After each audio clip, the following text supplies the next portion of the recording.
दोस्तों, सबके प्रति पूर्वाग्रह से मुक्त मन वाला व्यक्ति अपने वचनों से कभी भी किसी को आहत करने का दुस्साहस नहीं करता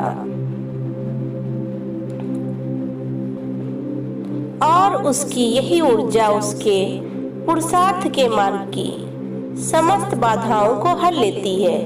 वस्तुतः हमारे जीवन का सबसे बड़ा उत्सव पुरुषार्थ ही होता है, ऐसा विद्वानों का मत है।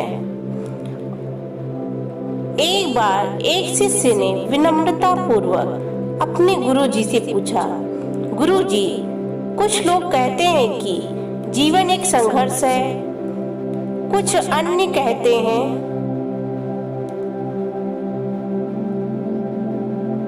कि जीवन एक खेल है और कुछ जीवन को एक उत्सव की संज्ञा देते हैं। इनमें कौन सही है? गुरुजी ने तत्काल बड़े ही धैर्यपूर्वक उत्तर दिया, पुत्र, जिन्हें गुरु नहीं मिला उनके लिए जीवन एक संघर्ष है, जिन्हें गुरु मिल गया उनका जीवन एक खेल है। और जो लोग गुरु द्वारा बताए गए मार्ग पर चलने लगते हैं, मात्र वे ही जीवन को एक उत्सव का नाम देने का साहस जुटा पाते हैं। यह उत्तर सुनने के बाद भी शिष्य पूरी तरह से संतुष्ट न था। गुरु जी को इसका आभास हो गया। वे कहने लगे, लो तुम्हें इसी संदर्भ में एक कहानी सुनाता हूँ। ध्यान से सुनोगे तो स्वयं ही अपने प्रश्न का उत्तर पा सकोगे। उन्होंने जो कहानी सुनाई वह इस प्रकार थी। एक बार की बात है, किसी गुरुकुल में 3 शिष्यों ने अपना अध्ययन संपूर्ण करने पर अपने गुरुजी से यह बताने के लिए विनती की कि उन्हें गुरु दक्षिणा में उनसे क्या चाहिए। गुरुजी पहले तो मंद मंद मुस्कुराए और फिर बड़े स्नेह पूर्वक कहने लगे, मुझे तुमसे गुरु दक्षिणा में एक थैला भर के सूखी पत्तियां चाहिए, ला सकोगे? वे तीनों मन ही मन बहुत प्रसन्न हुए, क्योंकि उन्हें लगा कि वे बड़ी आसानी से अपने गुरुजी की इच्छा पूरी कर सकेंगे। सूखी पत्तियां तो जंगल में सर्वत्र बिखरी ही रहती हैं। वे उत्साहपूर्वक एक ही स्वर में बोले, जी गुरुजी, जैसी आपकी आज्ञा। अब वे तीनों शिष्य चलते चलते एक समीपस्थ जंगल में पहुंच चुके थे, लेकिन यह देखकर कि वहां पर तो सूखी पत्तियां केवल एक मुट्ठी भरी थी, उनके आश्चर्य का ठिकाना न रहा। वे सोच में पड़ गए कि आखिर जंगल में कौन सूखी पत्तियां उठा कर ले गया होगा। इतने में ही उन्हें दूर से आता हुआ कोई किसान दिखाई दिया। वे उसके पास पहुंचकर उससे विनम्रता पूर्वक याचना करने लगे कि वह उन्हें केवल एक थैला भर सूखी पत्तियां दे दे। अब उस किसान ने उनसे क्षमा याचना करते हुए उन्हें यह बताया कि वह उनकी मदद नहीं कर सकता, क्योंकि उसने सूखी पत्तियों का ईंधन के रूप में पहले ही उपयोग कर लिया था। अब वे तीनों पास में ही बसे एक गांव की ओर इस आशा से बढ़ने लगे थे कि हो सकता है वहां उस गांव में उनकी कोई सहायता कर सके। वहां पहुंचकर उन्होंने जब एक व्यापारी को देखा तो बड़ी उम्मीद से उसने एक थैला भर सूखी पत्तियां देने के लिए प्रार्थना करने लगे, लेकिन उन्हें फिर से एक बार निराशा ही हाथ आई, क्योंकि उस व्यापारी ने तो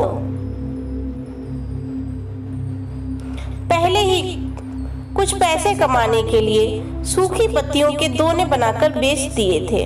लेकिन उस व्यापारी ने उदारता दिखाते हुए उन्हें एक बूढ़ी माँ का पता बताया जो सूखी पत्तियां एकत्रित किया करती थी।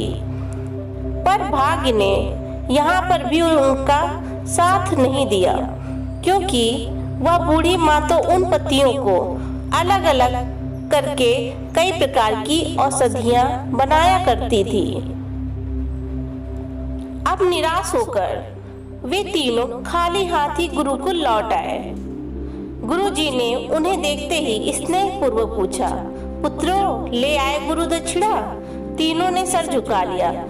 गुरुजी द्वारा दोबारा पूछे जाने पर उनमें से एक शिष्य कहने लगा, गुरुजी, हम आपकी इच्छा पूरी नहीं कर पाए। हमने सोचा था कि सूखी पत्तियां तो जंगल में सर्वत्र बिखरी ही रहती होंगी, लेकिन बड़े आश्चर्य की बात है कि लोग उनका भी कितनी तरह से उपयोग करते हैं।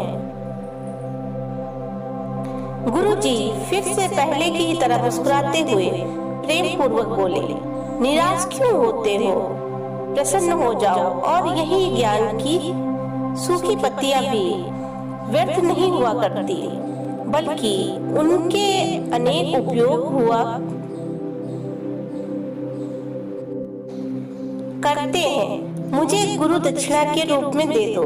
तीनों शिष्य गुरु जी को प्रणाम करके खुशी खुशी अपने घर की ओर चले गए। वह शिष्य जो गुरु जी की कहानी एकाग्रचित्त होकर सुन रहा था, अचानक बड़े उत्साह से बोला, गुरुजी, अब मुझे अच्छी तरह से ज्ञात हो गया है कि आप क्या कहना चाहते हैं। आपका संकेत वस्तुतः इसी ओर है ना कि जब सर्वत्र सुलभ सूखी पत्तियां भी निरर्थक या बेकार नहीं होती हैं, तो फिर हम कैसे?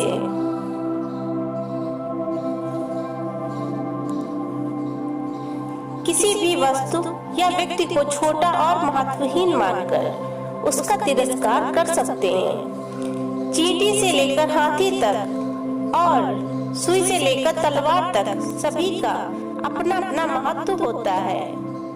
गुरुजी भी तुरंत ही बोले, हाँ पुत्र, मेरे कहने का भी यही तात्पर्य है कि हम जब भी किसी से मिले तो उसे यथा योग्य मान देने का भरसक प्रयास करें, ताकि आपस में स्नेह, सद्भावना, सहानुभूति एवं सहिष्णुता का विस्तार होता रहे और हमारा जीवन संघर्ष के बजाय उत्सव बन सके। दूसरे, यदि जीवन को एक खेल ही माना जाए तो बेहतर यही होगा कि हम निरपेक्ष, स्वस्थ एवं शांत प्रतियोगिता में ही भाग ले और अपने निष्पादन तथा निर्माण को ऊंचाई के शिखर पर ले जाने का अथक प्रयास करें। अब शिष्य पूरी तरह से संतुष्ट था। अंततः मैं यही कहना चाहती हूँ कि यदि हम मन, वचन और कर्म, इन तीनों ही स्तरों पर कहानी का मूल्यांकन करें तो भी यह कहानी खरी ही उतरेगी।